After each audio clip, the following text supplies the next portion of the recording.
Salut, c'est Trado. Voilà ma vidéo de mise à jour pour l'or. La séance de vendredi confirme les mauvaises dispositions de l'or. Depuis que nous avons clôturé en dessous de la moyenne mobile à 20 séances, jeudi, nous sommes en situation où nous avons cassé la tendance haussière, sans que pour autant elle soit devenue baissière, mais quand même, on manque de conviction. On zoome un petit peu, on voit que maintenant la M7 a croisé la M20 à la baisse. Heureusement, la M20 n'a pas encore une inclinaison fortement baissière, sinon on aurait encore plus de pression vers le sud, mais on sent qu'une séance de plus suffirait à la retourner. Les indicateurs techniques ne sont pas bien orientés, avec un MACD sous son signal, un momentum négatif et un stochastique qui a attaqué sa zone de survente, ce qui montre que les baissiers ont les cartes en main maintenant. Nous sommes en train, semble-t-il, de dessiner un petit biseau bleu, et tant qu'on n'aura pas clairement cassé la partie supérieure de ce biseau, c'est-à-dire tant qu'on n'aura pas clôturé au-dessus des 1390 par là, 1395, eh bien on risque de faire des oscillations à l'intérieur de ce biseau. Mais bon, le point positif, c'est que si c'est bien cette figure en biseau qui s'applique, eh bien normalement on devrait avoir une tendance à sortir statistiquement par le haut.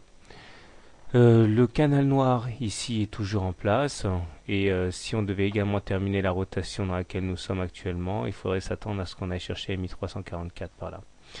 La fourchette d'Andrews noire n'a toujours pas exprimé son potentiel baissier, puisque je vous rappelle que normalement c'est la fourchette qu'il faudrait aller chercher, et la fourchette ici indiquerait que nous irions chercher les 1330.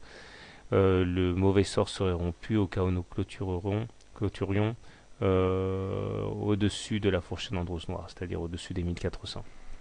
Toujours est-il que la tendance maintenant est devenue baissière sur l'or. Encore que, comme je l'ai dit, pour qu'elle soit vraiment baissière, il faudrait que la M20 devienne décroissante. En hebdo, par contre, les choses sont beaucoup plus sympathiques, puisque, a priori, là, pareil, comme sur le CAC, c'est tempête dans un verre d'eau, puisque nous sommes toujours très bien orientés à l'intérieur d'un grand canal noir haussier dans lequel nous effectuons des oscillations.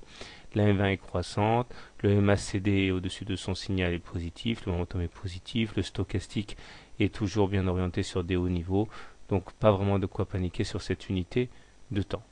Alors comment trader l'or demain? Si vous êtes haussier sur l'or, je pense que plusieurs solutions. Soit vous attendez qu'on aille percuter le bas du canal noir pour acheter, c'est une possibilité. Soit si vous êtes vraiment très prudent, vous allez attendre qu'on aille chercher la médiane de la fourchette d'Andrews noire pour acheter. Si vous êtes un trader plutôt agressif, vous remarquerez que nous avons une sorte de harami haussier ici. Bon, dans l'esprit du moins, puisque nous voyons que le corps de vendredi est inclus dans le corps de jeudi. Et comme on est en situation de baisse, et bien peut-être que c'est un signe de retournement ici. Donc les plus agressifs achèteront sur les niveaux actuels en mettant un stop loss en cas de franchissement des plus bas de jeudi. Si vous êtes baissier, par contre, première solution, vous shortez le contact avec la M7 et M20 qui se conjugue ici, stop loss en cas de clôture au-dessus.